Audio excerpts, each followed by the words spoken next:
La conférence environnementale vient de se terminer ce week-end à Paris. On a beaucoup parlé de lutte contre l'artificialisation des sols. Est-ce que vous pouvez nous préciser quelles sont les actions menées par la FNSEA Oui, donc le foncier est bien sûr l'outil de travail premier des agriculteurs. Un agriculteur sans foncier ne peut pas faire son métier, exercer son métier qui est de produire l'alimentation.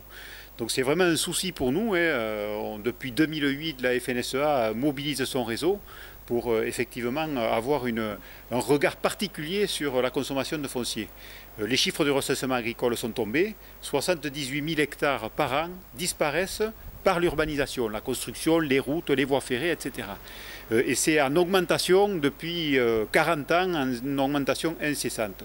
Donc il faut aujourd'hui effectivement se préserver, préserver les terres agricoles, les réserver justement pour l'alimentation, pour le défi alimentaire qu'a relevé l'agriculture. et qu'est-ce qui est mis en place au niveau local? Alors au niveau local, il y a des choses qui existent. Il y a les schémas de cohérence territoriaux qui existent dans la loi, qui ne sont pas toujours mis en œuvre. Et nous, on pense qu'il faudrait maintenant que toute la France soit couverte par ces schémas de cohérence et dans ces schémas, mettre comme priorité la préservation du foncier agricole.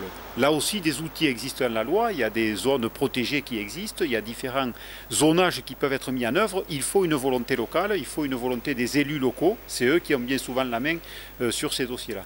Et c'est aujourd'hui primordial que de faire en sorte que le foncier soit réservé à l'alimentation, sachant que derrière aussi il y a tout ce défi énergétique qui est aussi à base de denrées agricoles.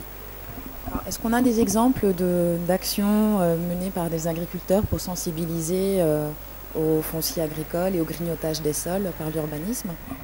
On a des exemples justement de discussions autour de ces schémas de cohérence territoriaux où quand les agriculteurs se sont mobilisés, ont été rencontrés les élus, leur ont expliqué que la production alimentaire est aussi importante que la construction de logements ou de routes, que derrière la production alimentaire, c'est aussi de l'agroalimentaire, c'est aussi des emplois, donc de l'activité sur le territoire. Eh bien, on prend en compte ces enjeux-là et on réserve les meilleures zones agricoles, on les protège de l'urbanisation et on met en place des règles pour que l'urbanisation se fasse dans des